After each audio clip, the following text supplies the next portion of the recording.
Hello दोस्तों, आपका स्वागत है हमारे चैनल में। आज की वीडियो में हम क्लास 12 का इकोनॉमिक्स का सब्जेक्टिव इम्पोर्टेंट क्वेश्चन देखने वाले हैं। तो चलिए शुरू करते हैं। अब देखिए, व्यष्टि अर्थशास्त्र और समष्टि अर्थशास्त्र में अंतर लिखने आएगा तो क्या क्या आप लिख सकते हैं, क्या क्या पॉइंट। तो चलिए देखिए, व्यष्टि अर्थशास्त्र का परिभाषा होता है कि अर्थशास्त्र की वह शाखा जिसके अंतर्गत केवल व्यक्तिगत इकाई से संबंधित आर्थिक क्रियाओं का अध्ययन किया जाता है। यानी कि केवल व्यक्तिगत इकाई का आर्थिक समय क्रियाओं का अध्ययन किया जाता है, व्यष्टि अर्थशास्त्र कहलाता है। जैसे एक उपभोक्ता, एक उत्पादक, एक फर्म इत्यादि। यानी कि एक के बारे में, एक उपभोक्ता हो गया, एक उत्पादक हो गया, एक फर्म, यानी कि व्यक्तिगत इकाई का अध्ययन किया जाता है। इसे जरूर से याद रखिएगा, 2 नंबर में क्वेश्चन में भी आता है। दूसरा लिख सकते हैं अंतर में, इसके अंतर्गत किसी एक वस्तु की कीमत निर्धारण का अध्ययन किया जाता है। क्या एक वस्तु के कीमत निर्धारण का अध्ययन किया जाता है, ऑब्जेक्टिव में पूछा जाता है। इसके मुख्य उपकरण मांग और पूर्ति है। इसका मुख्य उपकरण क्या है व्यष्टि समस्या में, मांग और पूर्ति। अगला क्वेश्चन है, व्यक्तिगत समस्याओं के समाधान में कीमत संयंत्र की भूमिका महत्वपूर्ण मानी जाती है। यानी कि व्यक्तिगत समस्याओं के समाधान में कीमत संयंत्र की भूमिका महत्वपूर्ण मानी जाती है।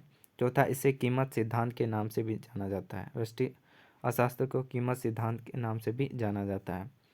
इसका क्षेत्र संकुचित होता है, यानी कि छोटा होता है। इसका क्रमिक विकास समष्टि अर्थशास्त्र से पहले हुआ था, यानी कि इसका विकास जो है समष्टि अर्थशास्त्र से पहले हुआ था। अगला क्वेश्चन, समष्टि अर्थशास्त्र, माइक्रो इकोनॉमिक्स। इसका परिभाषा सब देखते हैं। अर्थशास्त्र की वह शाखा जिसके अंतर्गत संपूर्ण अर्थव्यवस्था के स्तर पर क्रियाओं का अध्ययन किया जाता है। यानी कि संपूर्ण अर्थव्यवस्था स्तर का अध्ययन किया जाता है, उसी को हम लोग समष्टि अर्थशास्त्र कहते हैं। जैसे राष्ट्र आय, राष्ट्र निवेश, इसी को हम लोग जो है आपका समष्टि अर्थशास्त्र का परिभाषा हो जाएगा, जिसमें संपूर्ण आर्थिक अर्थव्यवस्था का अध्ययन किया जाता है। इसके अंतर्गत जो है सामान्य कीमत स्तर का अध्ययन किया जाता है। इसमें क्या होता है, सामान्य कीमत का अध्ययन किया जाता है। इसका उपकरण जो होता है सामूहिक मांग, सामूहिक पूर्ति, सामूहिक बचत, सामूहिक निवेश होता है। इसमें क्या होता है, व्यष्टि अर्थशास्त्र में क्या होता है, मांग और पूर्ति होता है। इसमें जो है वह सामूहिक मांग होता है, सामूहिक पूर्ति, सामूहिक बचत, सामूहिक निवेश होता है। चौथा पॉइंट है कि समष्टिगत समस्याओं के समाधान में सरकारी संयंत्र की भूमिका महत्वपूर्ण मानी जाती है, जैसे गरीबी, बेरोजगारी आदि। पांचवा में लिख सकते हैं, आय सिद्धांत अथवा रोजगार सिद्धांत के नाम से जाना जाता है। यानी कि समष्टि अर्थशास्त्र को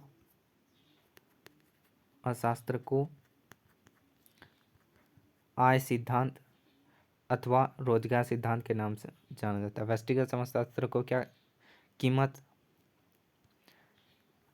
व्यष्टिगत अर्थशास्त्र को क्या नाम से जाना जाता है, पढ़े होंगे, कीमत सिद्धांत के नाम से। और इसमें जो है यह आय और रोजगार सिद्धांत के नाम से जाना जाता है समष्टि अर्थशास्त्र को। इसका क्षेत्र जो विस्तृत होता है, इसका क्रमिक विकास काइनास के पुस्तक the general theory of employment and interest and money के बाद हुआ था। अब देखते हैं प्रत्यक्ष कर और अप्रत्यक्ष कर।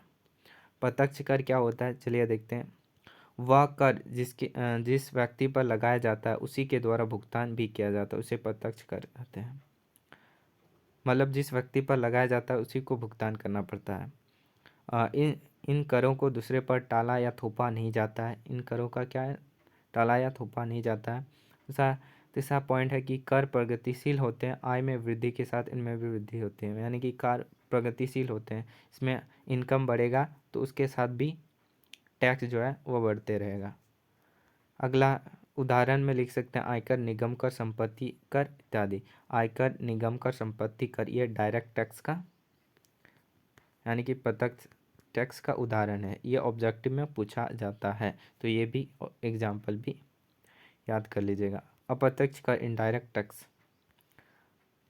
अप्रत्यक्ष कर में क्या होता है, वह कर जिस व्यक्ति पर लगाया जाता है उसके द्वारा भुगतान ना होकर अन्य द्वारा होता है, अप्रत्यक्ष कर कहलाता है। जैसे आप दुकान से कोई सामान खरीदते हैं, मान लो चीनी खरीदते हैं, तो चीनी के बोरा में जो है पहले से ही टैक्स लगा हुआ है। चीनी के बोरा में जो है पहले से टैक्स लगा हुआ है, तो आप दुकान में दिए, खुद तो नहीं दिए, दुकानदार को दिए।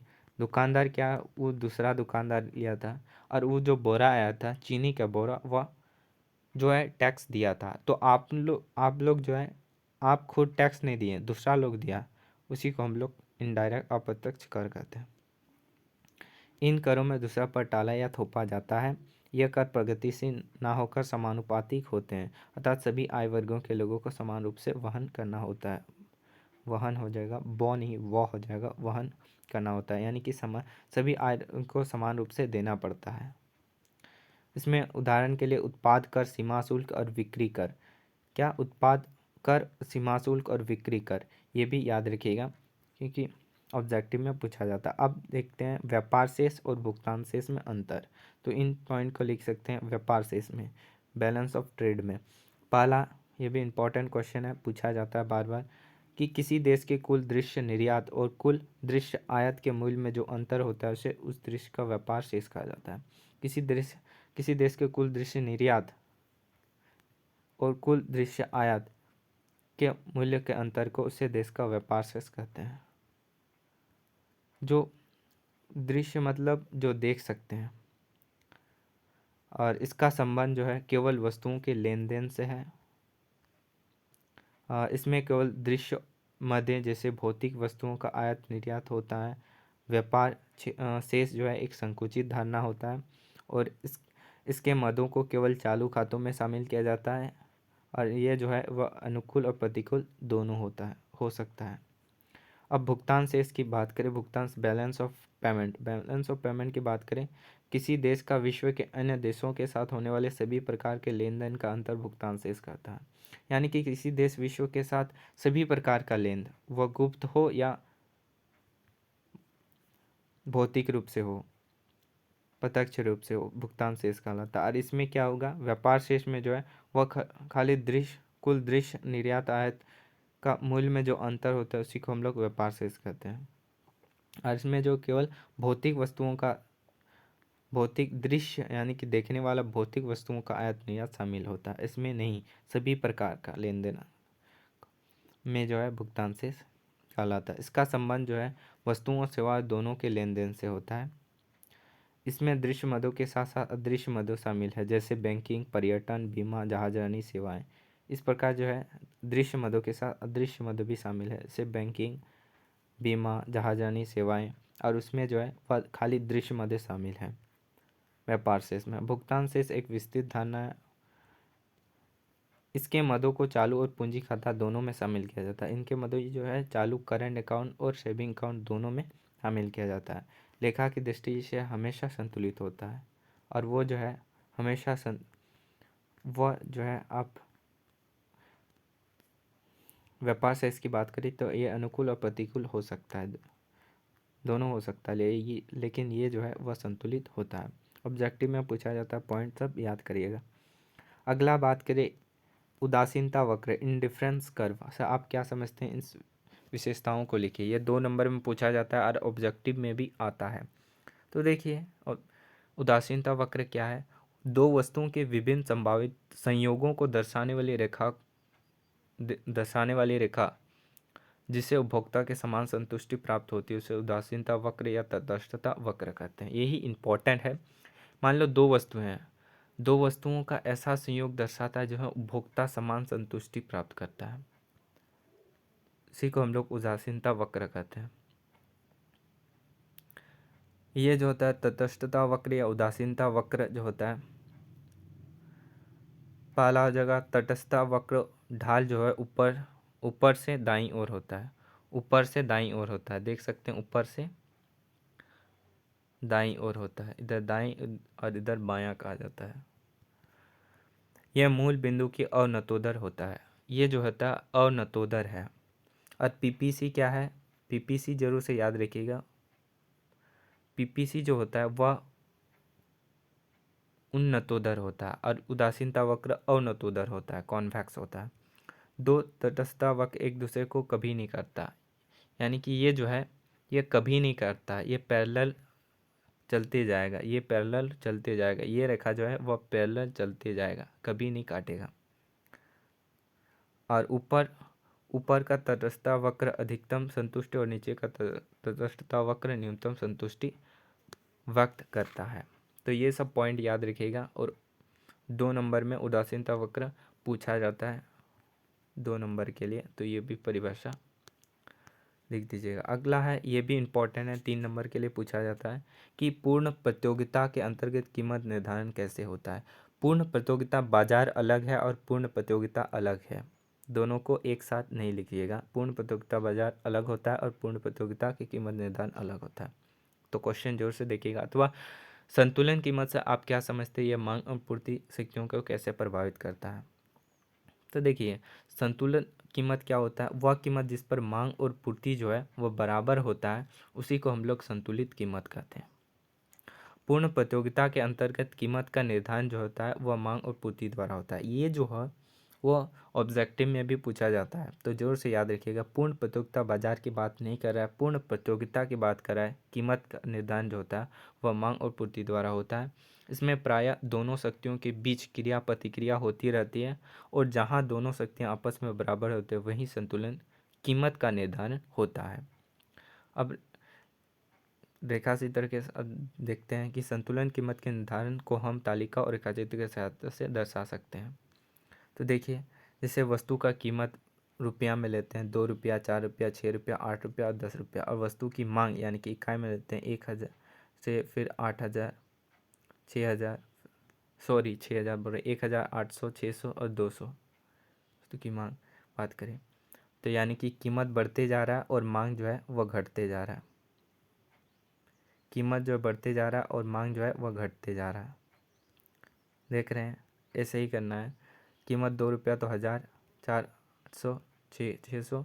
तो देखिए यहाँ पे क्या होगा, और पूर्ति जो है वस्तु की कीमत क्या होगा, कीमत बढ़ते जाएगा तो मांग जो है वो घटते जाएगा, और कीमत ज़्यादा होगा तो पूर्ति अधिक होते जाएगा। आप लोग पढ़े होंगे। तो देखिए, इसमें देखिए वस्तु की पूर्ति 200 हुआ, 400 हुआ, 600, 800 और 1000। तो 6 में संतुलित कीमत 6 हो जाएगा, क्योंकि ये बराबर है। वस्तु की मांग और वस्तु की बराबर यहाँ पे बराबर हो जाएगा। वस्तु की मांग और वस्तु की पूर्ति जो है वहाँ बराबर हो जाएगा, उसी को हम लोग संतुलित कीमत, उसी पर हम लोग संतुलित कीमत का निर्धारण करते हैं। यहाँ देख सकते हैं ये परिभाषा ही लिखा है। तो ऊपर क्या हो जाएगा, ऊपर जो हो जाएगा वह एक्सेस डिमांड, यानी कि अधिक डिमांड हो जाएगा, डिमांड अधिक हो जाएगा। और लेकिन नीचे की ओर जाए तो एक्सेस सप्लाई, तो नीचे जो है वह पूर्ति जो है अधिक होगा। अब देखिए ग्राफ की सहायता से समझते हैं।